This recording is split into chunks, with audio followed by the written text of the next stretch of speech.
Mizoram is a state of India which lies between Bangladesh and Burma. This is a part of India that's not like the rest of it.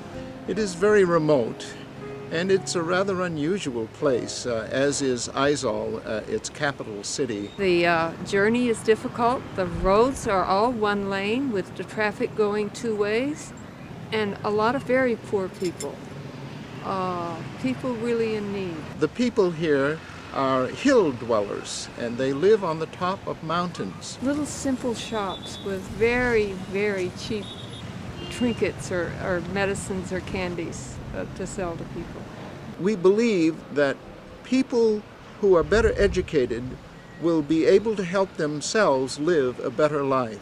So we think that education is fundamental to building the kinds of institutions which help people, help society mature, and help the people live a better life. It's a hard country to come to as a refugee, and they are often looked down on.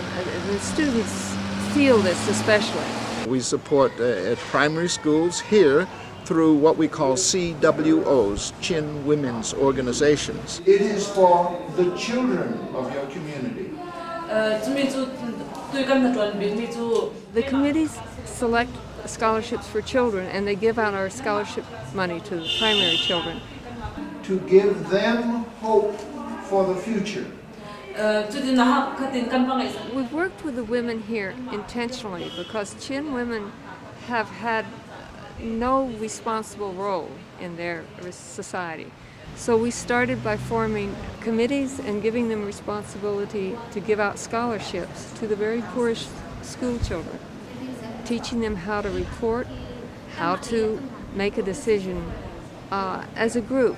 We feel that it's a development program for the women as well as the children. We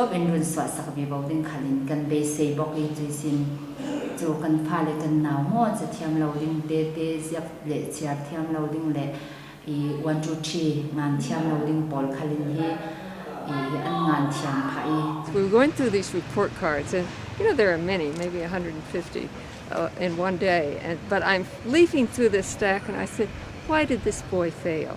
And they said, "Oh, he's deaf." And I said, "Deaf? What kind of help does he get?" "Well, just nothing." "Oh, he wanted to go to school so bad, so they gave him a scholarship, but he flunked. He failed Hakka." So I worried about that boy, but before I left, I found a friend, Chai, who I told, "See if you can find that mother, get that boy to an ear specialist." And then we find it's really an infection, and that his both eardrums are gone, but they can be repaired. And so we're in the process of doing it, and that boy is hearing again. We have a large program here, and even the high school program or the college program, you give them a few $1,000s, and they'll divide it between 30 different students. So when we come, we try to at least talk to all those students first to see if they're real and that this money is being used the way we expect and that it's important to them.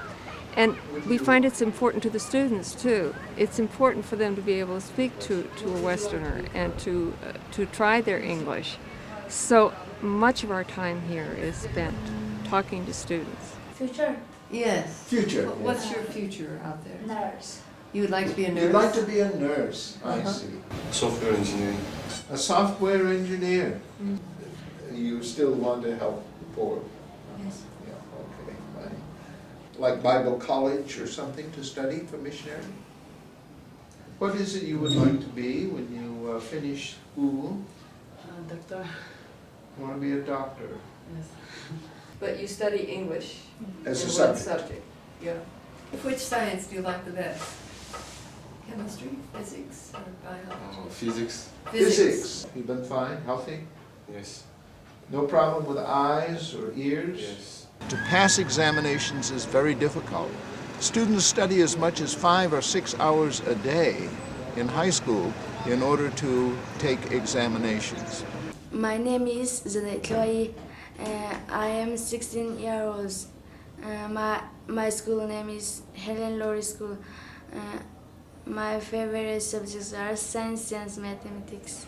We were delighted to find that one of our students that we've been supporting in this very, very small community right next to the Burma border took the Class 7 examination, which is a countrywide examination, and scored the highest score of all people in the Champai district, which is a large district of Mizoram State. She did so well that committee members decided to bring her into Aizawl so that she could attend a much better high school in this city. In last year, the whole Mizoram, more than 240 students received the Brackett Foundation scholarship. It is very, very wonderful and successful, I think. We call it small-time, hands-on foreign aid. And we think that the best way that we can help people is to help through people who know and understand their own people. I am a class 12 student, so I think nursing is a great self-sacrifice for the others, and nursing is important for other people.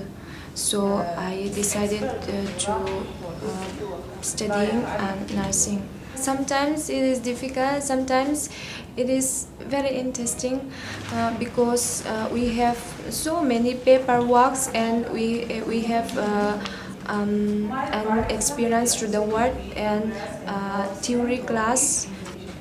We have no time to spend in waste time. We have no waste time. The scholarship helped me so much for studying my nursing course because I use for paying my fees and for buying books. More than 10 students already graduated.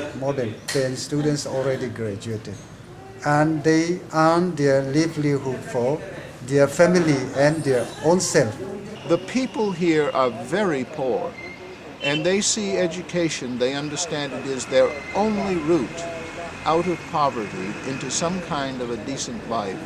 This is Jokutar village. All the people, 80% are Chin people. They came from Burma due to avoid forced labor. So many things, problem in Burma.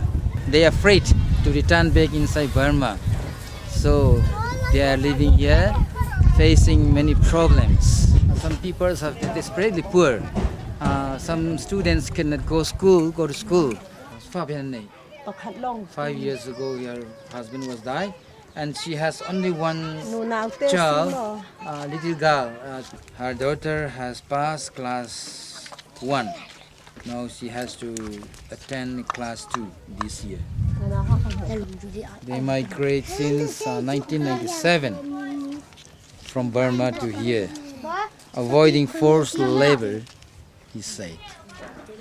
Forced labor and poverty. In Burma, even women carry arms and bullets are Myanmar army. Very, very poor. Sometimes they don't have to eat rice. Then she asks to the other people. And then she said there is no work, regular work.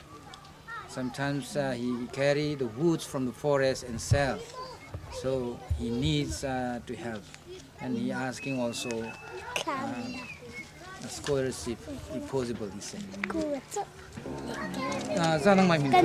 This is a hard place to come to, but still we keep coming and we feel it's important. I think it's the need here.